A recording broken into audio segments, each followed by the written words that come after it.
whether it's the United Nations or whether it is private NGOs.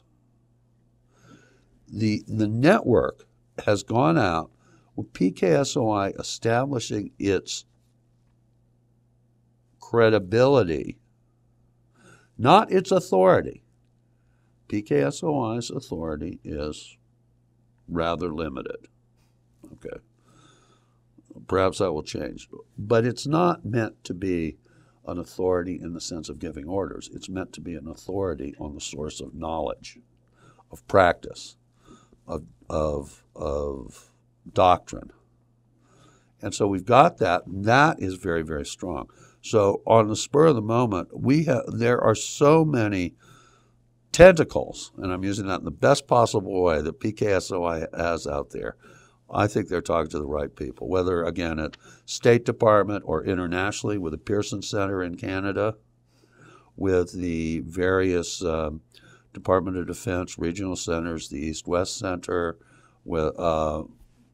It's just extraordinary going out there, and it goes on all the time, as well as the wonderful connections that PKSOI has developed, has forged with a number of institutions of higher learning, both private and public, that have security studies programs, that have stabilization programs, that have development programs, that have international affairs programs. So actually it would be hard put to find a player that PKSOI is not already in touch with, linked into on this network. That is a perfectly fine answer. So it's not a bad thing.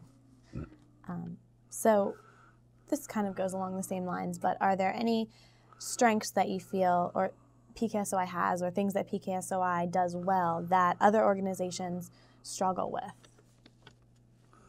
Yeah, it does go together, and I think what they do very well is the fact that they understand what interagency operations are and interagency planning is. They've been exposed to this, and intergovernmental. I'll throw that in there.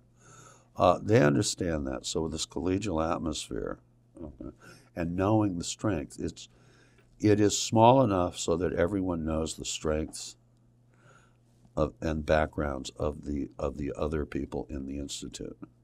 How effortlessly jobs get assigned to the person best qualified to handle it. As I said, it's a very close knit. It is probably the most close knit organization I've seen outside of an actual combat unit in combat operations. Very close knit as to strengths and weaknesses. Not that there are any weaknesses. We know that you are headed back to Afghanistan upon leaving PKSOI. And in what capacity will you be working, and who will you be working with? Okay, I'm going to be the NATO Director of Strategy. I will be reporting to Ambassador Mark Sidwell, who is a British diplomat who has been appointed by the North Atlantic Council to be the senior civilian representative for NATO in Afghanistan.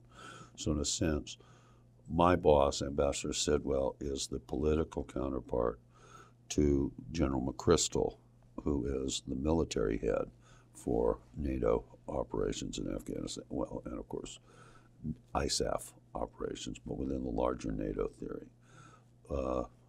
Within the larger NATO structure.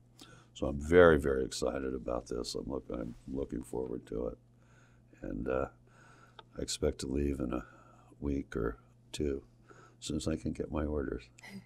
I am going to remain a commissioned Foreign Service officer. I'm just on detail to NATO, just as I've been on detail to the Army War College and PKSOI. Great. We wish you luck. Thank you.